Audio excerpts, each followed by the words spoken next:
Jasper's come to my window. He knows my name. He asks me I'm ready.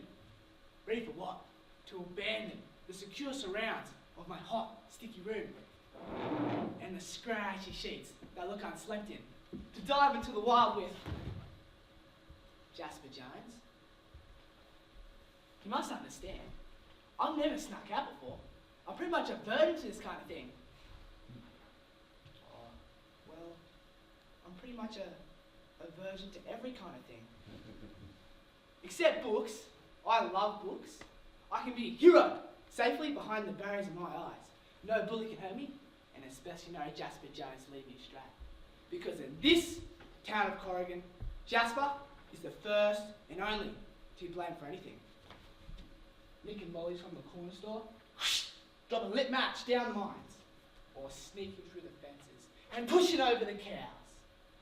And no matter how clear their own child guilt is, every parent's immediate reaction is, were you with that motherless, half-caste Jasper Jones? And the kids always nodded, because Jasper's name instantly absolved them from any guilt or punishment. Psst! Jasper starts sneaking into the dark of night, getting further and further away from my window. Me being here under the bright full moon, one hand on the dusty window slats, and the other stretching into the elongated shadow casted by Jasper Jones. But this was my chance, my story, my time to lead astray by Jasper Jones. And when it all goes wrong, to sit there under the stern eyes of my father and put all the blame on Jasper Jones. Jasper yells something from a distance. And with a big sigh, I let go and I follow. Jasper offers me a cigarette.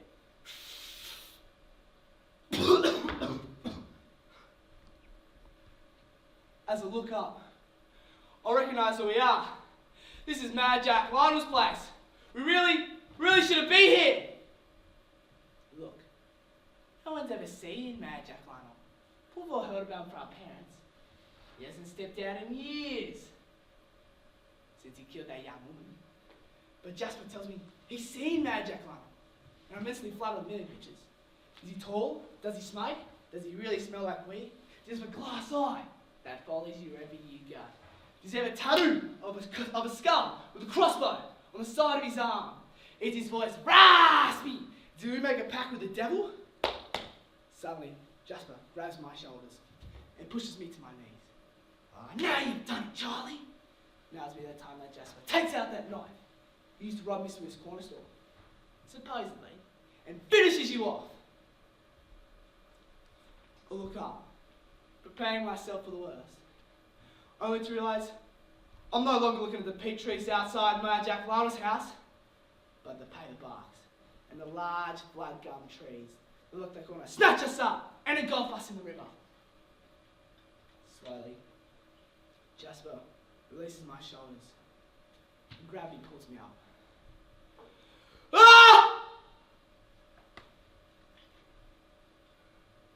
With it, a loud scream as I'm confronted with a young girl in a white nightgown dress, battered and bruised, and her head at a strange angle. I try to untangle myself from Jasper's muscular grip, but he never lets go until I fly stop his body from pure exhaustion.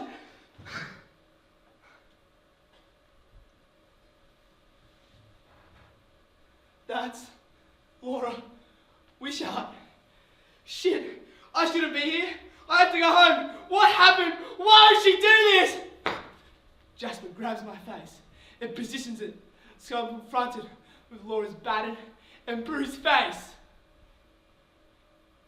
Someone's beaten her up, and that same someone has ulcered her up here and left her hanging.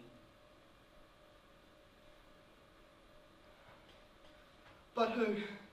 Shit, I'm 14, standing with Jasper Jones. We can't solve a murder. I'm gonna get the cops. Jasper grabs me. We can't tell anyone, especially the coppers. his right. They'll come here, see his rope, his hideout, her face, and they'll put all the blame on Jasper Jones. After a moment, I find myself helping Jasper, murder or not. I watch him as he climbs the trees. I start to hug Laura's dangling legs. She's still warm. This irks me. This only just happened. And as she starts to get lower, I try to untangle the rope around her neck, but the rope's too fucking tight, and she's bleeding, and she's bleeding, she's bleeding, and I didn't expect the dark, deep wounds around Laura's neck.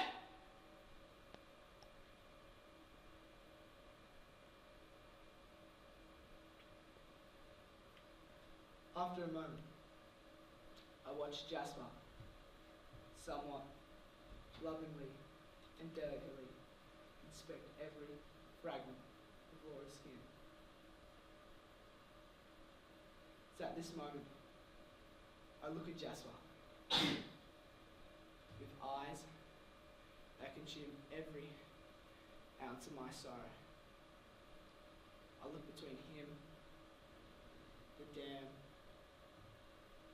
and the body.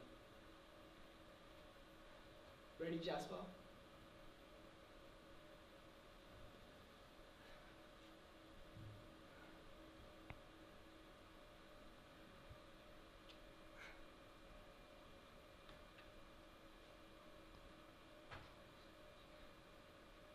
We have officially drowned the dead.